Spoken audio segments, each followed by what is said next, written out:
All right, coming at you with another recipe today. This is from America's Test Kitchen. This is an amazing site. If you love to cook, there's tons of different recipes on there and tons of different information about ingredients, about cooking tips, and different things that you'll come across in the kitchen. So please make sure you check them out either on their website or follow them on social media. This recipe is one I found on Instagram last week and it sounded really good and fairly simple to make. So we are making crispy oven fried chicken today. I just wanted to point out a couple things on this recipe. But this is a recipe specifically for kids, which is really nice. So it really details the recipe. So at the top, you can see the safety information that it gives you. So we're using the oven today, how difficult. This is more advanced, but with the help of parents, you should be okay. Gives you total time, including prep and cooking time, and then how much it's gonna yield. So how many servings you'll have. Then it gives you a list of all the ingredients. And then the nice thing is, because a lot of recipes don't do this, it gives you a list of all the different kitchen equipment that you're going to need for your recipe, and then breaks it down step by step. So it gives you lists all the ingredients that you'll need for step one, the directions, and this recipe, I believe, has 7 steps that we're gonna do. Since this is fairly long, I'll read it as we go, and I'll link the recipe at the beginning of the video for you. I'm not going to read it all together right now. So before you start, just like always, make sure your hands are washed and you have your hair tied back, and we'll get started in just a minute. All right, before we dive into the recipe, I just wanted to talk about buttermilk for a second. So this recipe calls for 2 cups of buttermilk, and I unfortunately could not find any buttermilk at the store the other day, so I'm going to make my own. So that's a nice thing that you can do, because buttermilk's not something that we often buy or have on hand. But the ingredients to make buttermilk are things that we typically do have in our kitchen. So what you need to make buttermilk is either just vinegar or lemon juice, and what you're going to do for every cup that you need, it's going to be a tablespoon of vinegar or lemon juice, and then pour to measure a cup. So you'll pour in milk. It's better to use 2% or whole milk. I only have 1%, so I'm just going to use that. And then you measure the cup of milk with your tablespoon of lemon juice or vinegar, and then you let it sit for a little bit. So I'm just going to do that real quickly before we get into the recipe. So like I said, you need a tablespoon of vinegar or lemon juice for each cup of milk that you need. So I'm going to measure a tablespoon, and since we need 2 cups, I'm going to measure 2 tablespoons. I have 2 cups of milk here. I am going to measure those since we do have a little bit of liquid already. So I need to make 2 cups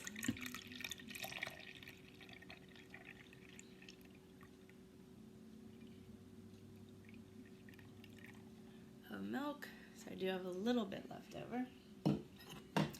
I'm just going to stir this a little bit, and then I'm just going to let this sit. It's not doing anything. So the purpose of buttermilk in this recipe is, once we get the chicken going, we're going to take the skin off the chicken. We're going to soak it in a buttermilk mixture, and what that's going to do is kind of tenderize the chicken for a little bit, because it does soak for a while. So like I said, I'm just going to set this aside. I'll grab everything I need to add in here, but this needs to sit for 5 minutes. So I'm gonna let that go and gather everything, and I'll be back. Okay, we're ready to start with step 1. So I'm just gonna read the ingredients and directions for step 1. So we need our 2 cups of buttermilk, 2 tablespoons Dijon mustard, 2 teaspoons of salt, a half a teaspoon of pepper, 1 teaspoon of garlic powder, and then your directions are: in a large bowl, whisk together buttermilk, mustard, salt, pepper, and garlic powder. So if you remember, I didn't have the buttermilk, so I made my own. So that's been sitting for 5 minutes. So we are ready to add that into our big bowl here. And then we're going to add our other ingredients in here. So the recipe calls for Dijon mustard. I unfortunately didn't have any, so I am using spicy brown. You can use whatever you have on hand. It'll change the flavor a little bit, but nothing too crazy.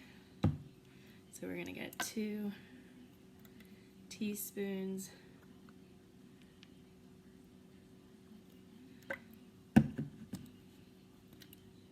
of our mustard in there. This calls for 2 teaspoons of salt. So again, you don't want to measure over just in case, and my pour spout is not very good. So I'm gonna pour over here. And that seems like a lot of salt, so you could use a little bit less, but the salt is actually going to help with the meat because the chicken's gonna sit in here for a half an hour. So between the buttermilk and the salt, it will really help to tenderize the chicken. So we have 2 teaspoons of salt, half a teaspoon of pepper. I have a pepper grinder, so you can't necessarily measure, so I'm just gonna do a few turns in here.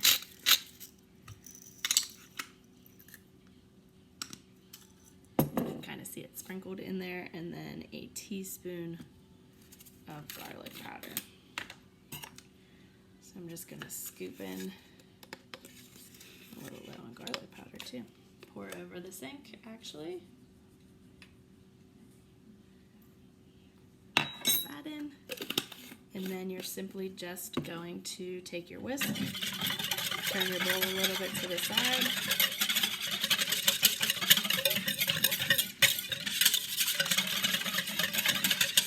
and whisk that all together.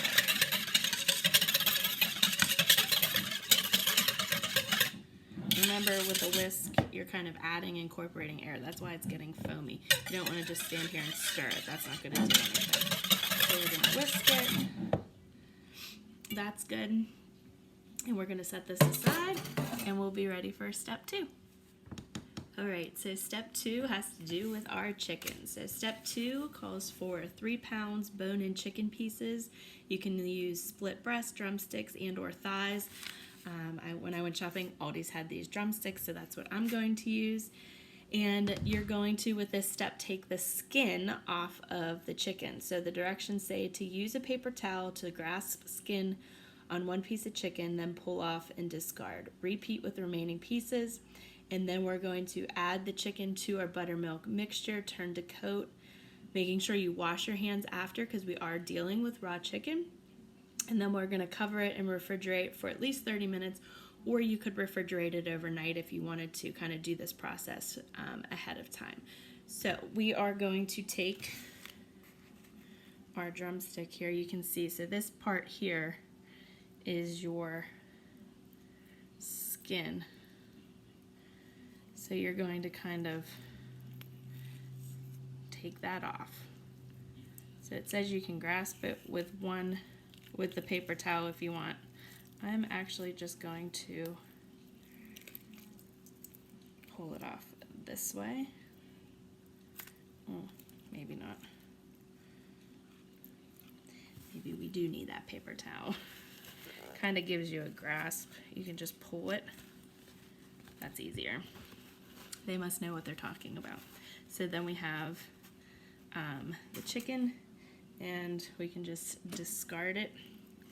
So you have your chicken piece with the skin off, and that can go into your buttermilk mixture. So I just stuck it in my bowl over there. So you're going to do that again with as many pieces of chicken as you want, or as you have.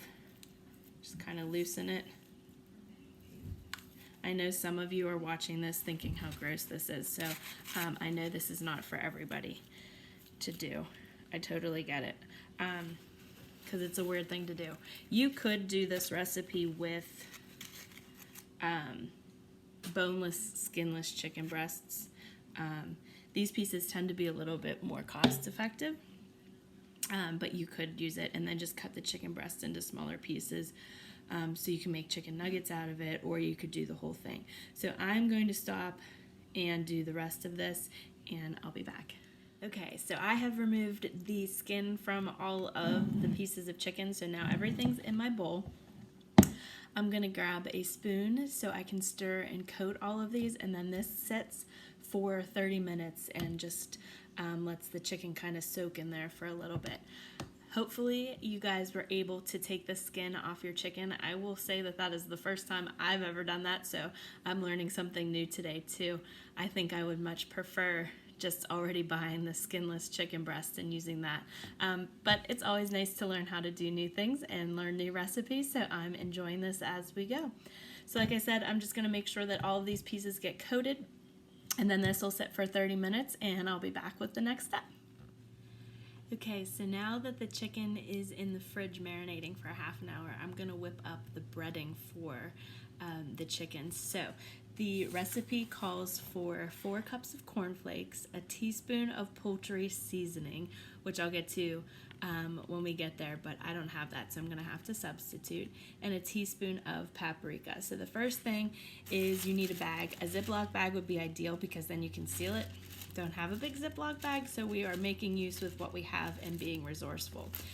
You'll also need your measuring cup because you need 4 cups, and your rolling pin. So your cornflakes, I'm gonna open up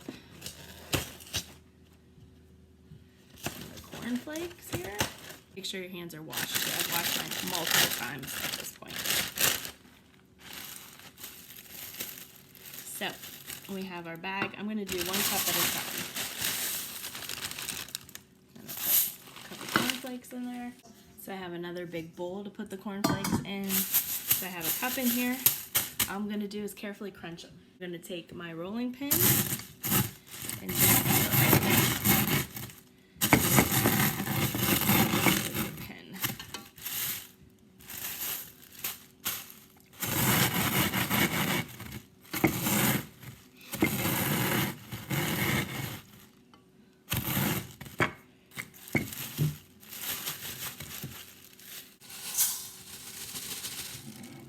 That was 1 cup.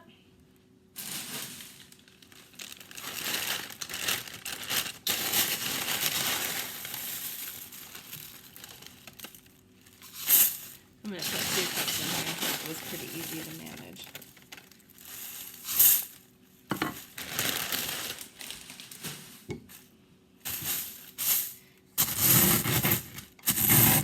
It is rolled up and crunched up.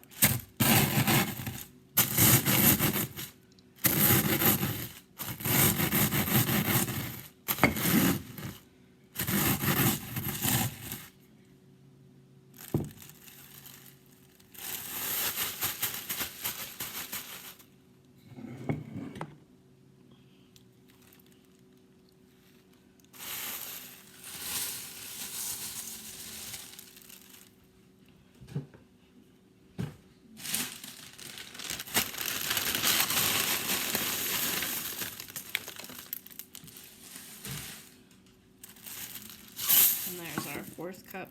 Get the pieces that fell on the counter.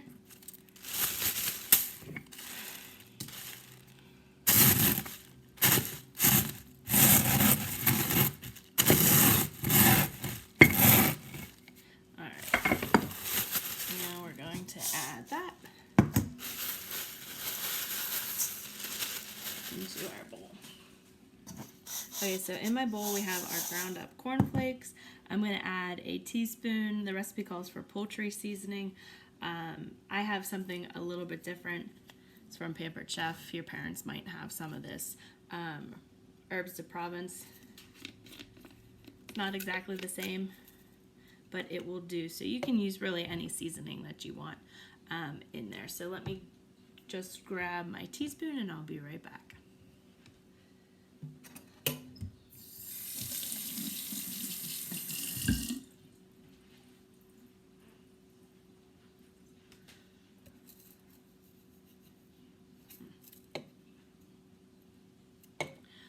Forgot I was still on.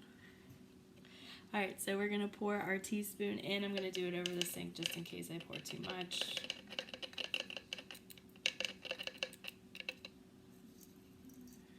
Pour that in.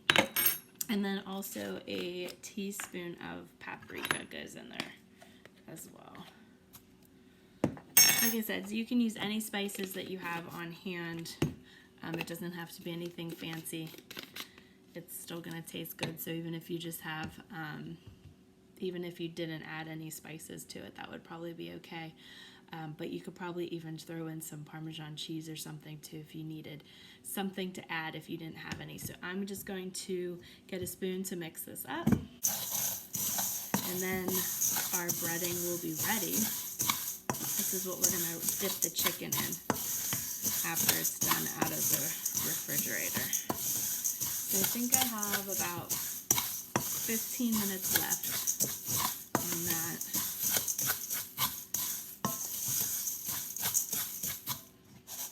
I think I am going to add some cheese in here. Just a sprinkle. Just some Parmesan cheese in there to add a little bit more flavor. Alright, at this point I'm also going to turn my oven on. It gets turned on to 400 degrees. That way, after the chicken comes out of the refrigerator and I bread it, it can go right into the oven and cook. So I'll be back at you guys here shortly. Alright, so we're back. The chicken has been marinating for 30 minutes now, so we're ready to do the next step. So in the recipe, it says to take a pan and line it with foil and then spray it. So you can do that.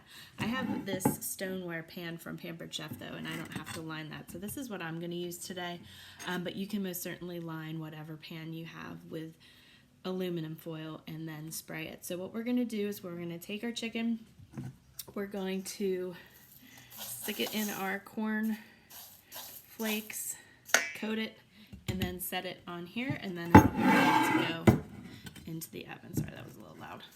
I'm gonna roll up my sleeves so I don't get stuff all over. Okay, so we have our chicken in here. It's been settling in there. So I'm just gonna take one at a time. And we're just going to dip. You can kind of press on there. Make sure it stays. We have it, and it'll go on our tray. So you're just going to do that with each piece of chicken that you have. Coat it up nicely, put it on the tray. So I'm going to do that with all my pieces, and I'll come back at you. Alright, so I have all my pieces coated. It's ready to go into the oven. I am either totally missing it on the recipe or it's not there. I don't see a time for how long this needs to be cooked. So I'm going to start with 15 minutes, check them, and then go from there. Remember, the food thermometer is really the only way to make sure that you know if things are cooked to the correct temperature. So after 15 minutes, I'll check it with the thermometer, and then we'll go from there, and I'll let you guys know what a good time in the oven is. So I'll see you soon. Alright, so it's been 15 minutes. I'm going to check the temperature of my chicken. So I have a food thermometer here. Chicken needs to be cooked to 165 to kill any of the bacteria. So I'm going to test it and see, and then put it back in if it needs to. Here's what the chicken looks like after 15 minutes. I put my thermometer in there. You can see that it's slowly going up, but it's not going up a lot. So we're at probably, it'll end up being a little bit over 100. So we still have a little ways to go. So I'm going to put this back into the oven for a little bit and check it again in 10 minutes. Alright, these have been in for 25 minutes, and that seems like it's a good temperature. The meat thermometer checked out okay to 165, so that is good. So just make sure that you check yours with your meat thermometer at home if you have one. The chicken should no longer be pink, is also key. So if you don't have a meat thermometer, I highly suggest you get one, but that would be your clue that it needs more time to cook if it's still pink. So enjoy. I'm looking forward to eating these for lunch today.